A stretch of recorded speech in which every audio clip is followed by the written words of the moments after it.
China ಏನಾದರೂ rice ಆಗಿ ಅವರು ಇರಾನ್ ಪರ ನಿಂತ್ಕೋತಾರ? ಚೈನಾ ಒಂಥರ ಪೇಪರ್ ಟೈಗರ್. ಚೈನಾ ಎಷ್ಟು ಬಲಿಷ್ಠವೋ ಅಲ್ಲವೋ ಅನ್ನೋದಕ್ಕೆ ಉತ್ತರ ಭಾರತದ ಸರ್ಕಾರದ ಹತ್ರ ಆಗಲೇ ಇದೆ.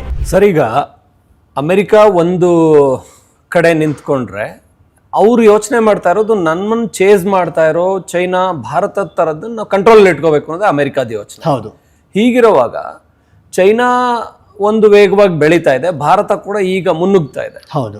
ಇದು ಅಮೆರಿಕಾದವ್ರಿಗೆ ಬೇಕಾ? ಆ ಜನರಿಗೆ ಯಾರ ಮೇಲೋ ದಾಳಿ ಮಾಡಿ ನಮ್ಮ ದೇಶ ನಾವೇನೋ ಕಬ್ಜಾ ಮಾಡ್ಕೋಬೇಕು ಅಂತ ಜನರಿಗಿಲ್ಲ. ಓನ್ಲಿ ಡೊನಾಲ್ಡ್ ಟ್ರಂಪ್ ಸ್ವಾರ್ಥಕ್ಕೆ ಇದಾಗ್ತಾ ಇದೆಯಾ? ಇದರಿಂದ ಚೀನಾ ಏನಾದರೂ ಇನ್ನೊಂದು, ಈಗ ರಷ್ಯಾ ಒಂಥರದಲ್ಲಿ ಅವ್ರದ್ದು ಬೇರೆ ತರ ಇದೆ. ಅವರು ಇಷ್ಟೊಂದು ಮುಂದಕ್ಕೆ ಬಂದು ಅಮೆರಿಕ ಎದುರು ಮೊದಲಿನಂಗೆ ನಿಲ್ತಾ ಇಲ್ಲ, ಎರಡೆರಡು ಸೂಪರ್ ಪವರ್ ಅಂತ. ಚೈನಾ ಏನಾದರೂ ರೈಸ್ ಆಗಿ ಅವರು ಇರಾನ್ ಪರ ನಿಂತ್ಕೋತಾರ? ಮುಂದಿನ ದಿನಗಳಲ್ಲಿ ರಿಪ್ಲೇಸ್ ಆಗಿ ಚೈನಾ ರಷ್ಯಾ ಒಟ್ಟಾಗಿ ಅಮೆರಿಕಾಗೆ ಕೌಂಟರ್ ಮಾಡ್ತಾರ? ಏನಾಗುತ್ತೆ ಅಂತ ನನಗದು ಕಾಣಿಸ್ತಿಲ್ಲ.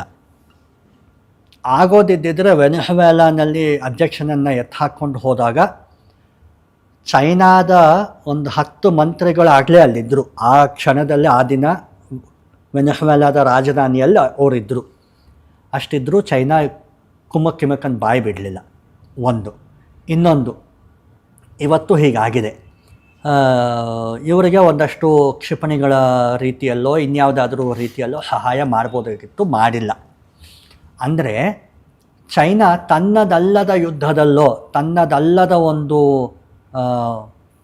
ಪರಿಸ್ಥಿತಿಯಲ್ಲೋ ಕೈ ಹಾಕಕ್ಕೆ ಹೋಗಲ್ಲ. ಜನರಲಿ ಅವರೇನಿದ್ರು ತಾನು ಬಲಿಷ್ಠವಾಗಿ ಬೆಳೀಬೇಕು, ತಾನು ಬಲಿಷ್ಠ ಅಂತ ಬೇರೆಯವ್ರು ನೋಡಿದಾಗ ಅವರು ಹೆದರ್ಕೋಬೇಕು ಅನ್ನೋದೇ ಅವರ ಒಂದು ಮುಖ್ಯ ಗುರಿ, ಧ್ಯೇಯ. ಆದರೆ ಎಲ್ಲರಿಗೂ ನೋಡ್ತಾ ನೋಡ್ತಾ ಗೊತ್ತಾಗತ್ತೆ ಚೈನಾ ಒಂಥರ ಪೇಪರ್ ಟೈಗರ್ ಅಂತ ಗೊತ್ತಾಗತ್ತೆ. ಬಾಯಿ ಮಾತಿಗೆ ಮಾತ್ರ ಒಂದು ಪವರ್ಫುಲ್, ಯಾರಿಗೂ ಸಹಾಯಕ್ಕೆ ಬರ್ತಾ ಇಲ್ಲ. ಅಮೇರಿಕಾನವರು ಇಸ್ರೇಲಿಗೆ ಕಷ್ಟ ಆದಾಗ ಹೇಗೆ ಬರ್ತಿದ್ದಾನೆ ಅವನು ರಿಯಲ್ ಟೈಗರ್ ಅಂತ ಬಾಯಿ ಮಾತಿಗೆ ಅಂದ್ಕೋತಾರೆ. ಅಂದರೆ ನಮಗೆ ಚೈನಾ ಫ್ರೆಂಡ್ ಅಲ್ಲ, ನಮಗೆ ಚೈನಾ ಅಡ್ವರ್ಸರಿ. ಈ ಅಡ್ವರ್ಸರಿ ನಾಳೆ ದಿನ ನಾವು ಯೋಚನೆ ಮಾಡ್ಬೋದು, ಅಲ್ಲ ಇವನು ಇರಾನಿನ ಸಹಾಯಕ್ಕೆ ಹೋಗಲಿಲ್ಲ, ವೆನೆಜುವೆಲಾದ ಸಹಾಯಕ್ಕೆ ಹೋಗಲಿಲ್ಲ, ನಾಳೆ ದಿನ ಪಾಕಿಸ್ತಾನದ ಸಹಾಯಕ್ಕೆ ಬರ್ತಾನ ಇವನು? ನನಗೇನೋ ಡೌಟ್, ಇವನು ಬರಲ್ಲ ಕಣೋ ಅಂತ ಅನ್ನೋದು ನಿಜ. ಆದರೆ ಭಾರತ ಪಾಕಿಸ್ತಾನದ ಜೊತೆ ನಾಳೆ ಆಪರೇಷನ್ ಸಿಂಧೂರ್ 2.0 ನಡೆದ್ರೆ ನಮ್ಮ ಜವಾಬು ಹೇಗಿರುತ್ತೆ? ಚೈನಾ ಬರೋದಿದ್ರೆ ನಮ್ಮ ಜವಾಬು ಹೇಗಿರುತ್ತೆ? ಬರಲ್ಲ ಅಂತ ಗೊತ್ತಾದರೆ ನಮ್ಮ ಜವಾಬು ಹೇಗಿರುತ್ತೆ? ಇದನ್ನು ವಾರ್ ಗೇಮ್ ಅಂತಾರೆ. ವಾರ್ ನಡೆಯುವಾಗ ಇವನು ಬಂದರೆ ಹೇಗಿರ್ತಾನೆ, ಇವನು ಏನೇನು ಅಸ್ತ್ರಗಳನ್ನು ತರ್ತಾನೆ, ಅವನು ಬಂದರೆ ಹೇಗಿರುತ್ತೆ, ಅವನು ಏನೇನು ಅಸ್ತ್ರ ತರ್ತಾನೆ, ಇವನು ಯಾವ ಅಸ್ತ್ರ ನಮ್ಮ ಮೇಲೆ ಮೊದಲು ಹಾಕ್ತಾನೆ, ನಾವು ಪ್ರತಿದಾಳಿಯಾಗಿ ಇನ್ನೇನು ಅಸ್ತ್ರ ಹಾಕ್ಬೋದು ಅನ್ನೋದನ್ನು ಒಂದು ಗೇಮ್ ರೀತಿಯಲ್ಲಿ ಆಡ್ತಾರೆ. ಇದನ್ನು ವಾರ್ ಸಿಮ್ಯುಲೇಷನ್ ಅಂತಾರೆ. ಈ ವಾರ್ ಸಿಮ್ಯುಲೇಷನ್ ಅಥವಾ ವಾರ್ ಗೇಮ್ ಏನಿರುತ್ತೆ ಇದನ್ನು ಮೊದಲಿಂದ ಮಾಡ್ತಾ ಇರ್ತಾರೆ. ಇದು ಆರ್ಮಿ ಸ್ಕೂಲ್ಗಳಲ್ಲಿ, ಏರ್ಫೋರ್ಸ್ ಸ್ಕೂಲ್ಗಳಲ್ಲಿ ಇದನ್ನು ಹೇಳ್ಕೊಡ್ತಾರೆ. ಇದೊಂದು ಪಠ್ಯಪುಸ್ತಕ, ವಾರ್ ಸಿಮ್ಯುಲೇಷನ್ ಅನ್ನೋದು. ಚೈನಾ ಬರೋದಿದ್ರೆ ಹೇಗಿರುತ್ತೆ, ಚೈನಾ ಬರಲ್ಲ ಅನ್ನೋದಿದ್ರೆ ಹೇಗಿರುತ್ತೆ ಅನ್ನೋದನ್ನು ಇವರು ಆಗಲೇ ಆಟ ಆಡಿಟ್ಬಿಟ್ಟಿರ್ತಾರೆ. ಚದುರಂಗದ ಆಟದ ಥರ ಒಂದು ಆಟ, ಈ ಆಟವನ್ನು ಆಡಿಟ್ಟಿರ್ತಾರೆ.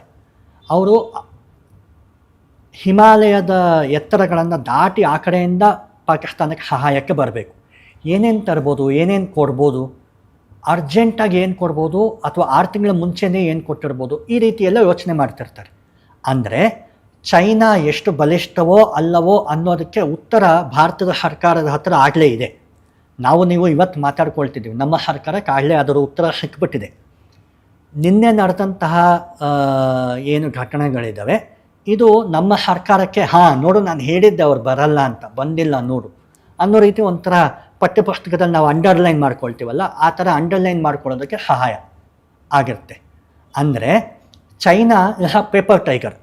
Now China will have to show to the world, is it a paper tiger or a real tiger? China real tiger ಆದರೆ ಅವ್ರು ಏನು ಮಾಡ್ಬೋದು ಅನ್ನೋದು ವಾರ್ ಗೇಮೇ. ಅದು ಆಗಲೇ ಇವ್ರು ಆಡ್ಬಿಟ್ಟಿರ್ತಾರೆ. ಅಮೇರಿಕಾದಲ್ಲಿ ವಾರ್ ಗೇಮ್ ಮಾಡೋರು, ಇಂಡಿಯಾನಲ್ಲಿ ವಾರ್ ಗೇಮ್ ಆಡೋರು ಎಲ್ಲ. ತೈವಾನ್ ಮೇಲೆ ದಾಳಿ ಮಾಡ್ಬೋದು ಅವರು. ತೈವಾನ್ ಮೇಲೆ ದಾಳಿ ಮಾಡೋದಿದ್ರೆ, ಅಥವಾ ಭಾರತದ ಜೊತೆ ಗಡಿ ವಿವಾದದಲ್ಲಿ ಮತ್ತೆ ಇನ್ನೊಂದು ಸಲ ಖ್ಯಾತೆ ಎತ್ತೋದಿದ್ರೆ ಯಾವ ರೀತಿ ಆಡ್ಬೋದು? ಟು ಶೋ ದ ವರ್ಲ್ಡ್, ಪ್ರಪಂಚಕ್ಕೆ ತೋರಿಸ್ಬೇಕಲ್ವ. ಇಲ್ಲ ನನ್ನನ್ನು ಲೈಟಾಗಿ ತೊಗೋಬೇಡಿ ಅಂತ ಅವ್ರು ಏನಾದರೂ ತೋರಿಸ್ಬೇಕು ಅನ್ನೋದ್ರಿಂದ ಎಲ್ಲ ಅಟ್ಯಾಕ್ ಮಾಡ್ಬೋದು, ಭಾರತದ ಮೇಲೋ ತೈವಾನ್ ಮೇಲೋ ಎಲ್ಲಾದರೂ ಮಾಡಬೇಕು. ಹೇಗೆ ಮಾಡ್ಬೋದು ಅನ್ನೋದೆಲ್ಲ ಒಂದಷ್ಟು ವಾರ್ ಸಿಮ್ಯುಲೇಷನ್ ಆಗಲೇ ನಡೆದಿರುತ್ತೆ. ನನಗನ್ಸೋದು ಚೈನಾ ಆ ರೀತಿ ಒಂದು ಧಾಮ್ ಧೂಮ್ ಅಂತ ಮಾಡೋದಿಲ್ಲ.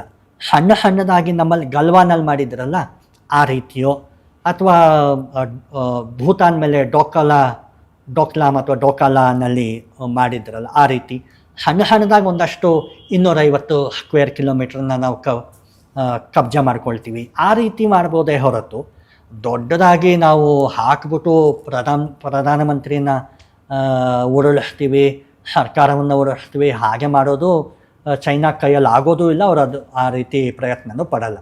ಯಾಕೆ ಅಂದರೆ ಅವರಲ್ಲೂ ಇಂಟರ್ನಲ್ ವೀಕ್ನೆಸ್ಗಳಿದ್ದಾವೆ. ಅವರಿಗೂ ಸುತ್ತಮುತ್ತ ಜಪಾನ್ ಆಗಲಿ ಸೌತ್ ಕೊರಿಯಾ ಆಗಲಿ ಎಲ್ಲರೂ ಅವ್ರಿಗೆ ಆಗದೇ ಇರುವಂಥ ದೇಶಗಳೇ. ಹಾಗಾಗಿ ಚೈನಾ ಫಸ್ಟ್ ಅವರ ಮನೆಯನ್ನು ಸುಭದ್ರ ಮಾಡ್ಕೋಬೇಕು, ಅವರ ಪ್ರದೇಶವನ್ನು ಸುಭದ್ರ ಮಾಡ್ಕೋಬೇಕು. ಅದಾದಮೇಲೆ ಹೊರಗೆ ಹೋಗಿ ಯುದ್ಧ ಮಾಡೋದಕ್ಕೆ ಸಾಧ್ಯ. ಈಗ ಫಸ್ಟ್ ಅಮೇರಿಕಾ ಮಾಡಿದ್ದೇನು, ಅವರ ಪ್ರದೇಶವನ್ನು ಸುಭದ್ರ ಮಾಡಿಕೊಂಡ್ರು.